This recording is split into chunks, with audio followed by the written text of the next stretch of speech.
அனைவருக்கும் வணக்கம். இப்போ இந்த வீடியோவில் நம்ம எப்படி எதை வச்சு பேசலாம், இல்லை எதை பற்றி மக்களுக்கு தெரியப்படுத்தலாம் அப்படின்னு நம்ம பார்த்தோம்னா, சில நேரங்களில் இயற்கை தன்னால் இறைவனோ இல்லை இயற்கையோ வெளியில் மக்கள்கிட்ட ஏதோ ஒன்று சொல்லணும்னு நினைக்கும். அதை இறைவன் நேரடியாக சொல்ல முடியாது. அப்படிங்கிற ஒரு காலகட்டத்தில் இதுதான் சரியானது, இவன் தான் சரியானவன், இந்த கட்சி தான் சரியானது, இந்த தத்துவம் தான் சரியானது அப்படிங்கிறத இயற்கை கொண்டாந்து வெளியில் கொடுக்கும். அதுபோல் தான் இங்கே பணத்தை பின்னாடியே ஓடாத, தொழிலுங்கிறது வேறு, வாழ்வியலுங்கிறது வேறு, வாழ்க்கையை வாழணும், அதுக்கு பணம் மட்டுமே இங்கே பிரதானமாக இருக்கக்கூடாது அப்படிங்கிறத எடுத்துக்காட்டி ஒருத்தனுக்கு ஒருத்தன் உண்மையாக இருக்கணும், இயற்கையை நேசிக்கணும், இயற்கையை மீறியது எதுவுமே இங்கே வெல்லாது அப்படிங்கிறத எடுத்துக்காட்டுறதுக்காக தான் ஏற்கனவே கொரோனா அப்படின்னு ஒன்று வந்துச்சு. அது என்னமோ தெரில, அது வந்த சமயங்களில் அந்த சமயங்கள் மட்டும் ரொம்ப பாசம் பற்றோடு இருந்தாங்க. அதுக்கப்புறம் எல்லாம் முடிஞ்சு போச்சு. திடீர்னு பார்த்தா மது கடையெல்லாம் எல்லா கடையும் மூடினாங்க. மூடி விட்ட உடனே சொன்னாங்க, இல்லைங்க இந்தமாதிரிலாம் மதுலாம் விற்க மாட்டாங்க, படிப்படியாக குறைச்சிட்டு வந்துடுவாங்கன்னாங்க. மது விற்றா அதில் காசு கிடைக்கும்னு சொல்லி இவங்க இருக்கிற சமயத்தில் மது குடிக்கலைன்னா செத்து போயிடுவாங்கன்னு சொல்லி வேறு கடை வச்சு நடத்திட்டு இருந்தாங்க. ஆனால் இந்த 60 ஆண்டுகளாக இப்படி தான் மாற்றி மாற்றி பல பொய்களை இவர்கள் சொல்லிகிட்டு இருந்திருக்கிறாங்க திராவிட கட்சிகள். அப்படிங்கிறதுக்கு எடுத்துக்காட்டாக தான் அந்த கொரோனா இருந்தது. இப்போ நீங்கள் பார்க்குறவங்க ரொம்ப நுட்பமாக நம்ம சில விஷயங்கள் பார்க்கணும். இப்போ தொடர்ந்து நமக்கு புயல் எச்சரிக்கை, மழை, இதெல்லாம் நம்ம பார்க்குறோம்.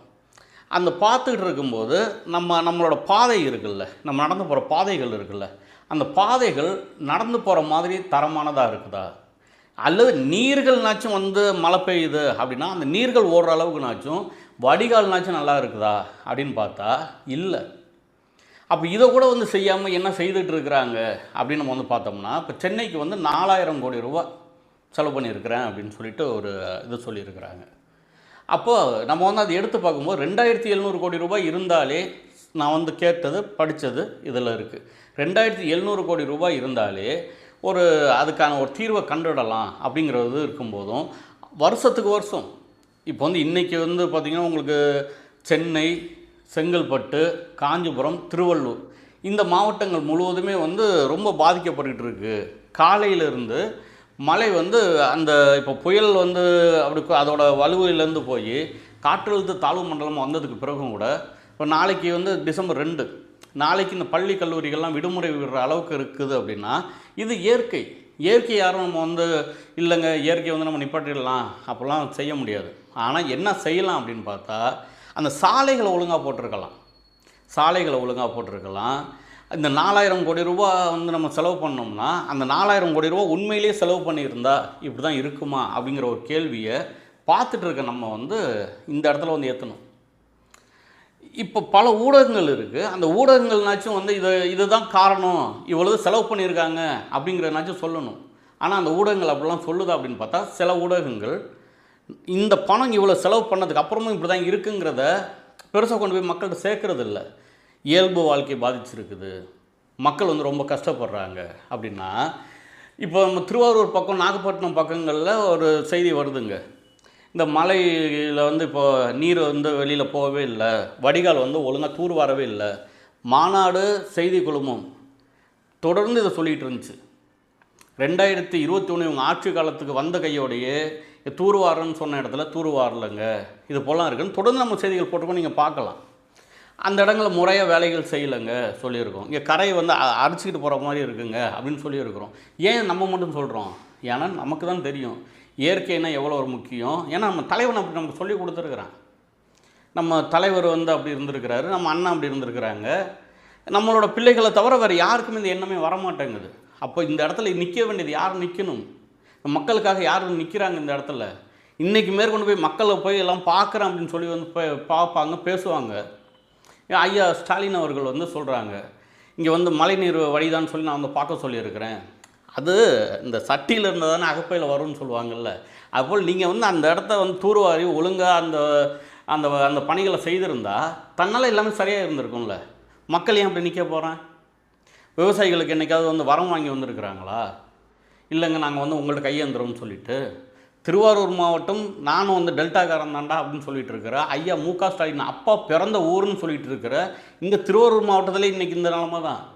திருவாரூர் மாவட்டத்தில் விவசாயிகள் அந்த போன வருஷம்லாம் போன சீசனில் விவசாயிகள் தூக்கு மாட்டி செத்தார். இதெல்லாம் வந்தது கதையாக. அவங்களுக்கெல்லாம் அந்த கதை, அது நமக்கெல்லாம் அந்த வரலாறு. ஏன்னா இந்த மண்ணையும் மக்களையும் நேசிக்கிற நம்ம புரிஞ்சுக்கணும். இதே விவசாயிகள்கிட்ட நான் பல தடவை பேசியிருக்கிறேன். ஏங்க போய் ஐயா ஸ்டாலின் அவர்கள் நீங்கள் பார்க்க போகும்போது இந்த முந்திரி பருப்பு இதெல்லாம் கொண்டு போய் கொடுக்குறீங்க, அவரை வரவேற்கிறீங்க. உண்மையான நிலையை, ஏன்னா அவரு கூட நமக்கெல்லாம் பார்க்க முடியல அப்படின்ற ஒரு நிலைமை இருந்தாலும் கூட இது போல் நடக்குதுங்க அப்படிங்கிறனாச்சும் கொண்டு போய் சேர்த்துருக்கீங்களா? நீங்கள் சேர்த்துட்டு அதுக்கப்புறம் ஆச்சு நீங்கள் சொன்னீங்களா இல்லையா அப்படின்னா அதை பற்றி பேச மாட்டாங்க. அதோட விளைவுகள் என்ன ஆகிடுச்சு, இன்றைக்கி ஒவ்வொரு இடங்களும் வயல்கள் மேற்கொண்டு பாதிக்கப்பட்டு கிடக்குது, விவசாயம் பாதிக்கப்பட்டு கிடக்குது.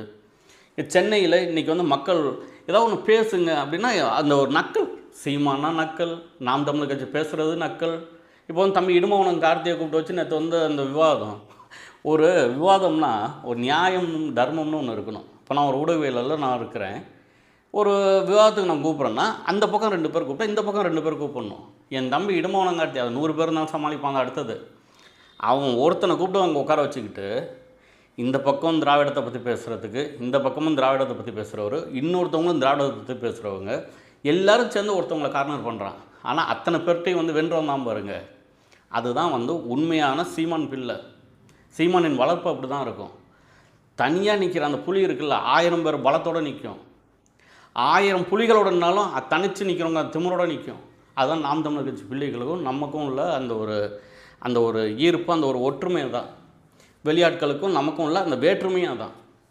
இப்போது திடீர்னு வருவாங்க, அங்கே பார்த்திங்கன்னா ஜெயலலிதா அம்மையாரை நான் பார்த்துட்டு வந்தோம்பாங்க. இங்கே இருந்தாண்ட வந்த கையோட நாங்கள் தாவேகாக்க போயிட்டு வரதுக்கப்புறம் பார்த்திங்கன்னா நாங்கள் எங்களோட தலைவரே விஜய் தான் அப்படின்னு சொல்லுவாங்க, ஐயா செங்கோட்டையன். இப்போல்லாம் பார்த்துட்ருக்க நம்ம பிஜேபியே பார்த்துட்டோம், காங்கிரஸை நம்ம பார்த்துட்டோம். அவங்களாம் தேசிய கட்சிகள்னு இத்தனை ஆண்டுகள் இருந்திருக்கிறாங்க. அவங்க தொடர்ந்து ஆண்டுகிட்டு இருந்த அந்த மாநிலங்களையும் நம்ம பார்க்குறோம். பார்த்துட்டு இருக்கும்போது நம்ம இங்கே இருக்கிற திராவிட கட்சிகள் என்ன சொல்லுது, அங்கே அந்த மாநிலங்கள்லாம் பாருங்கள், இங்கே இந்த மாநிலம்லாம் பாருங்கள், அதோட தமிழ்நாடு சிறப்பாக தானே இருக்குது அப்படின்னா, எவனுக்கும் மொழினா என்னன்னு தெரியாமல் இருந்த சமயங்களில், ஒளினா என்னன்னு தெரியாமல் இருந்த சமயங்களில் இலக்கணம் வகுத்த இனம் நம்ம தமிழினம். என்னமோ இவங்க வந்ததுக்கப்புறம் தான் நமக்கு எல்லாம் இருந்தது அப்படின்றது இல்லை. ஆரம்ப காலகட்டத்திலிருந்து சத்தியத்தையும் தர்மத்தையும், சட்டம் கிடையாது, சட்டப்படி குற்றம் அப்படின்னு சொல்லி எவனும் சொல்லலை. ஆனால் குற்றம்னு தோணுச்சுன்னா அந்த நீதி நெறியோடு வாழ்ந்தவன் எங்காள், அதை நம்மாள். அதனால தானே என்னமோ தெரியல, உண்மையான தமிழர்கள் முழுமையாக, மானத்தமிழர்கள் முழுமையாக நாம் தமிழர் கட்சி ஆதரித்து வெளிநாடுகள்லேருந்து பல பேர் பேசுகிறாங்க, பல பேர் கமெண்ட் கொடுக்குறாங்க. அப்போ இந்த ஊடகத்தில் வச்சு நம்ம நடத்தும்போது நமக்கு என்ன ஒரு திமிரு வருது, இங்கே இந்த மக்களுக்காக நம்ம தொடர்ந்து செய்யணும்.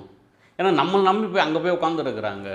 அவர்களுக்காகனாச்சும் நம்ம ஊடகத்தில் யாரும் மறைச்சதை நம்ம எடுத்து சொல்லணும். அதனால மாநாடில் ஸ்லோகன் மாதிரியே வச்சுருப்பேன், மறந்ததையும் மறைத்ததையும் பேசும் மாநாடு அப்படின்னு சொல்லி வச்சுருப்பேன். யாராவது பேச மறந்துட்டால் சரி, அதையும் பேசுவேன். அதை மறைக்கணும் அப்படின்னு சொல்லிட்டா அதையும் எடுத்து பேசுவேன். யாருக்காக? மக்களுக்காக. ஏன்னா தொடர்ந்து என்ன கேட்டுக்கிட்டு இருக்கிறாங்க, ஏன் நீங்கள் எப்போ பார்த்தாலும் நாம் தமிழர் கட்சியை பற்றி பேசுகிறீங்க, அண்ணன் சீமானை பற்றி பேசிக்கிட்டு இருக்கீங்க. இன்னொரு சேனல் வச்சுருக்கிறேன், மாநாடு டிவின்னு, அதில் எல்லா செய்தியும் போடுறேன், இதுலேயும் எல்லா செய்தியும் போடுறேன். ஆனால் இவர்கள் பார்க்கும்போது என்ன சொல்கிறாங்க, ஏங்க நீங்கள் தொடர்ந்து இதை பற்றி பேசுகிறீங்க அப்படின்னா, நீங்கள் தொடர்ந்து சீமானையும் நாம் தமிழர் கட்சியையும் நீங்கள் தேவையில்லாமல் அவதூறுகள் அள்ளி வீசினா இதெல்லாம் அவதூறு தான் அப்படின்னு சொல்லி பேசக்கூடிய இடத்துல, இதுக்காகவே உருவாக்கப்பட்ட இந்த சேனலில் இதை பேசாமல் நான் வேறு எதை பேச போகிறேன்? எல்லா விஷயமும் பேசலாம், எல்லா செய்தியும் நம்ம பேசலாம்னாலும் கூட எனக்கான ஒரு சேனல், நமக்கான ஒரு சேனல் வரணுங்கிறதுக்காக தான் மாநாடை மிக நேர்த்தியாக கொண்டாந்து வச்சேன். இப்போ ஒவ்வொரு நாளும் வளர்ந்து வந்துக்கிட்டு இருக்குது, ஒவ்வொரு மாற்றங்களையும் இந்த மண்ணில் உண்டு பண்ணிகிட்டு இருக்குது. அண்ணன் சீமான் அரசியல் தளத்தில் அண்ணன் சீமானை தவிர்க்க முடியாதுன்னா, இங்கே ஊடக தளத்தில் மாநாடை தவிர்க்க முடியாதுங்கிற நிலைக்கு வளர்ந்து வந்துக்கிட்டு இருக்குது. இது உலக மக்கள் மத்தியில் மிகப்பெரிய ஒரு தாக்கத்தை உண்டு பண்ணும். எது? அண்ணன் சீமானின் அரசியலும் அதற்கு உறுதுணையாக இருக்கிற நான், சாட்டை, இவன் தம்பி இடுமவனம் கார்த்தி, இது போல் ஆட்களும் தொடர்ந்து. அதனால தான் நான் அங்கீகாரம் பெற்று வச்சு நடத்திக்கிட்டு இருக்கிறேன். இப்போ நீங்கள் பாருங்கள், இங்கே சாலை சரியில்லை, சாலையில் தண்ணி ஓடுதுங்க, வயலில் தண்ணி தேங்குதுங்க. அப்போ சாலையில் இருக்கிற தண்ணி வெளியில் ஓடுறதுக்கும் நீங்கள் வேலை செய்யலை, வயலில் தேங்கி இருக்க தண்ணி வெளியில் ஓடுறதுக்கும் நீங்கள் வேலை செய்யலைன்னா யாருக்கான ஆட்கள்? நீங்கள் என்ன வேலை செய்துருக்கீங்க? இன்றைக்கி சென்னையில் வந்து மழை கொஞ்ச நேரம் விட்டுட்டாலும் அது சுத்தப்படுத்த தூய்மை பணியாளர்கள். ஆனால் தூய்மை பணியாளர்கள் அங்கே போராட்டம் பண்ணாங்கன்னா அந்த போராட்டத்தை வந்து எந்த அளவு வந்து அந்த அசுத்தம் பண்ணுமோ அந்தளவு அசுத்தம் பண்ணது யார் அப்படின்னா திமுக. இங்கே திமுக அண்ணா திமுக வேற இல்லை, காங்கிரஸ் பிஜேபி வேற இல்லை. புரிஞ்சுக்கிட்டு நம்ம மக்கள் உறுதியாக நில்லுங்க. அண்ணன் சீமானின் கரத்தை வலுப்படுத்துங்க. உண்மையிலேயே சொல்கிறேன், இந்த இடத்துல எதையும் நான் எதிர்பார்த்து இந்த இடத்துல நிற்கலை. எனக்கு எந்த வித மந்திரி பதவியும் தரல. எனக்கு சொல்ல போனால் எந்த வித பொறுப்பும் கூட இப்போ நான் கிடையாது. ஆனால் இந்த இடத்துல பொறுப்பாக நிற்கிறதோட காரணம் என்னென்னா, இருக்கும்போது நம்மளால் முடியும் போது, என்னால் பேச முடியும் போதே உண்மையை பேசணும், எழுத முடியும் போது உண்மையை எழுதணும். என்னால் நிற்கிற இடத்துல நான் உண்மையான இடத்துல நிற்கணுங்கிறதுக்காக தான் இங்கே நிற்கிறேன். பார்த்துக்க நீங்களும் உண்மையின் பக்கம் நிற்பீங்க அப்படிங்கிற நான் முழுமையாக நம்புகிறேன். நீங்கள் எல்லாருமே வந்து செய்தி தொலைக்காட்சி நீங்கள் வந்து பாருங்கள். பார்த்து அவங்க வந்து சொல்ல மாட்டாங்க, நீங்கள் பார்க்கும்போது நீங்கள் வந்து பகிர்ந்து பாருங்கள். அந்த இடத்துல எந்த அளவு தண்ணி ஓடிட்டு இருக்குது, மக்களால் அங்கே இருக்க முடியுதா முதல்ல பாருங்கள். பல விஷயங்கள் நீங்கள் பாருங்கள்.